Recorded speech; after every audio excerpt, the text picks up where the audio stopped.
시청자 여러분께 인사부터 해주시죠. 네, 안녕하세요. 더불어민주당 전략기획위원장 천준호입니다. 반갑습니다. 오늘 집회 현장 네, 행복하십니까? 어마어마해요. 정말 많은 분들이 오셨고요. 아마도 내란 종식을 위해서 신속한 파면 조치를 바라는 간절한 마음을 담아서 정부에서 많은 분들이 모여주신 것 같습니다. 다음 주에 반드시 윤석열 8대 빵으로 파면 조치 있을 것으로 확신합니다. 민주당의 전략기획위원장으로 임명받으셨는데 어떻게 전략을 짜셨길래 아무도 상상할 수 없는 이런 정부까지 오셨습니까? 네. 정말 타고난 전략이었던 것 같습니다. 아마 국민들의 염원과 바람이었을 거고요. 윤석열 정부의 계속되는 실정을 보면서 도저히 못 참겠다라고 했던 국민들의 분노, 윤석열 정권을 몰아붙이지 않았나. 잘 아시겠지만 윤석열 정부 출범 이후에 3년 동안 일이라고는 야당 대표 죽이기, 정적 죽이기 이것만 한 거 아닙니까? 그렇죠. 7번이나 소환장을 보냈고 350번이 넘는 압수수색 진행했고 6번 기소하고 5개의 재판에 지금 회부되어 있는데요.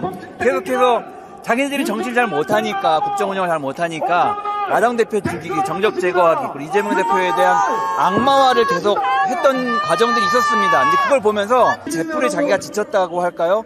그런 것에 대해서 국민들이 비판하고 저항하고 지지율이 떨어지니까 그것을 모면하려고 스스로 덜컥 악수를 두게 이제 된 것이죠. 그러면서 결국 계엄을 선포하고 스스로 몰락의 길을 접어들게 된 것이다. 저희는 국민과 함께 싸우고 윤석열 정권의 실정을 지적하고 한 것밖에 없었는데 결과적으로 이렇게 돼버렸네요. 요새 많은 국민들이 민주당이 달라졌다, 민주당이 여유가 있어졌다, 그리고 민주당이 서민의 아픔도 잘 알지만 국민 모두의 마음을 알려고 노력하는 것 같다. 여유라기보다는 윤석열 정권이 계엄을 선포하고 극우 세력을 중심으로 해서 계엄을 옹호하고 내란에 동조하고 사실은 국힘이 구구정당화 되었습니다. 진짜 보수라고 했던 분들이 그들을 대변할 수 있는 사람들이 좀 없어졌거든요.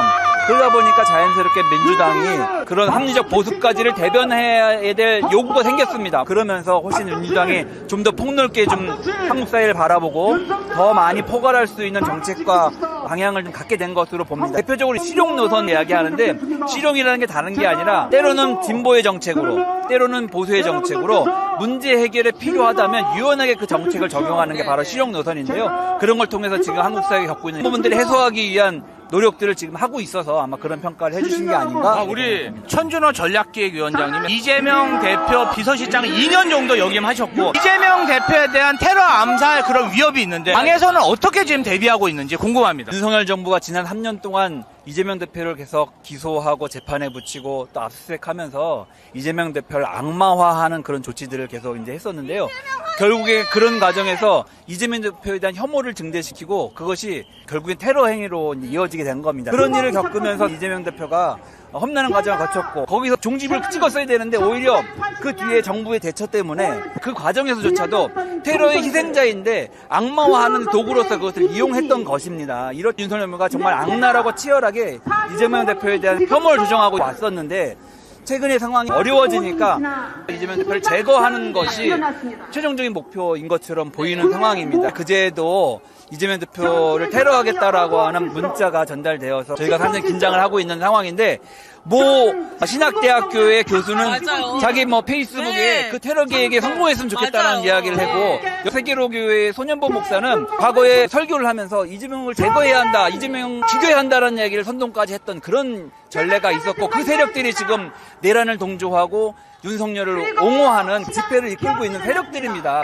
자기네 내란의 목적을 달성하기 위해서 제거해야만 한다고 하는 생각을 가지고 있기 때문에 저희가 진정한 내란의 종식을 위해서라도 이재명 대표를 반드시 지키고 잘 사수해야 된다. 윤석열이 파면되는 것으로 그치는 것이 아니라 내란 세력의 재주권을 저지하고 하는 것이 정말로 중요하다 이런 말씀 다시 한번 드리고 싶습니다. 어쨌든 국민의힘은 끈질기게 뭔가 살아남으려고 할 것 아닙니까? 그거 어떻게 대응해요? 국민의힘 안에서도 한때 계엄에 반대한다고 했던 사람들도 있었습니다. 그런데 상당수의 사람들이 극우 세력에 준동을 하니까 굉장히 기회주의적인 태도를 보이고 있습니다. 윤석열이 구속에서 석방되니까 환영한다는 이야기를 하고 있고 어떻게 내란범이 풀려났는데 그것을 환영할 일입니까? 위험한 일이죠. 꼭 파면과 그리고 내란 세력의 집권 저지를 위해서 끝까지 힘을 함께 모아주실 것을 부탁드리고 우리